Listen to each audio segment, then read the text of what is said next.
Welcome, Grimdark enjoyers. In this one I'll break down the painting recipe and process for a recent Dark Angels Phobos Librarian, which I painted. This will be a kind of test for a new format, and so, let's begin.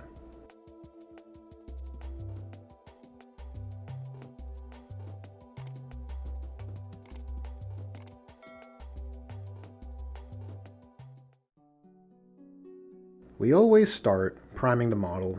Here I'm using Vallejo Surface Primer. I figured I'd start focusing in on the armor steps first, so the armor is base coated with AK's Prussian Blue. Then, using a sponge application, a Latok Blue goes over top.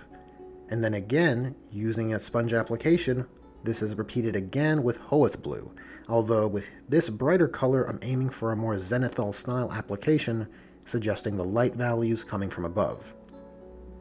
Then to bring those values back down, Leviathan contrast is mixed with contrast medium in about a 1:2 ratio. Once that's dry, I go in with a dry brush of a Latok Blue, and then again a dry brush of Hoeth Blue. And then to add a bit more richness to the armor and darken those recesses a bit more, I give it a wash of Drakenhof Nightshade mixed with Lamian Medium in equal parts. Next, the metal colors are filled, using Vallejo Metal Color. Moving on to the leather components, I go in with a Vallejo Olive Brown to fill in those areas. And both of those components are washed with Nuln Oil. For this librarian's skin, I start with a base of Cadian Flesh Tone. This is followed up with a wash of Reikland Flesh Shade, and then using Kislev Flesh I layer back up, trying to bring out those raised areas. Next are the Dark Angels green components. These are the left shoulder pad, the vest on his chest, and various straps on the robes, as well as the robe interior. I want a dark base to start, so I'm using Scale 75's Black Forest Green mixed with a bit of black for that base layer. After that I go in with pure Scale 75 Black Forest Green to layer in those components to add a bit of dynamic range. For the outer robes I'm going with that beige that's often associated with the Dark Angels. For the base color I'm starting pretty dark with Steel Legion Drab. This is then mixed with Army Painter's Skeleton Bone to create some layered highlights. To add in some lowlights, I'm adding a wash, using Seraphim Sepia mixed with Lamian Medium in about a 4:3 ratio. And once that wash is dry, I go in with straight Skeleton Bone to add in those highlights. For the burgundy accessories, such as the holster and the book on his back, I use Corn Red mixed with black for the base color. And to add a bit of highlighting to those components, I mix in a bit of Kislev Flesh to that previous mix. The parchment components are base coated with Rakarth Flesh. For their lowlights, I'm applying a wash, using Colia Green Shade mixed with Lamian Medium. And for the highlights, I layer back in, using Rakarth Flesh mixed with Vallejo Sky Gray.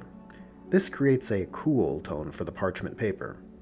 For the gold accessories, I'm using Vallejo Metal Color mixed with Retributor Armor to create a softer gold that'll serve as our base color. And that's just washed with Nuln Oil. Then circling back to the Dark Angels green components, I mix a little bit of Moot Green in with Black Forest Green to give those areas a subtle highlight, as I don't want to make that Dark Angels green too bright. For the blue glowing components, I'm basically using my glowing eye lenses workflow, but on a larger scale. I start with a pale blue base coat, using White Scar mixed with Vallejo Light Turquoise. After that the contrast layer goes on, using Talisar Blue Contrast mixed with Lamian Medium. Then to punch up the brightness, I go back in with that White Scar Light Turquoise mix, but this time leaning more towards white. This is simply applied in a layered application over the tubes, and as an edge highlight on the sword. Next is the Quick and Dirty Hazard Stripe Cables. This starts with AK's Dirty Yellow, which requires a couple of coats. And after that, I go in with straight Vallejo Black and just add some stripes. And next we're on to the base. His large tactical rock is base coated with Mechanicus Standard Gray. It's then washed with Agrax Earthshade, and then given a light dry brush of Dawnstone. And for the Martian basing scheme, we start with Martian Iron Crust. Once that dries fully, I give it a wash of Reikland Flesh Shade. And then once that dries, I give it a dry brush using Kindle Flame. And the last step is a bit of weathering pigments, using Cromlech Orange Rust. This will add to that dry, Martian atmospheric look. It's applied sporadically across the base, making sure to hit the feet and the bottom of his robes. And the last step brings us full circle, using Vallejo Black Primer to rim the base.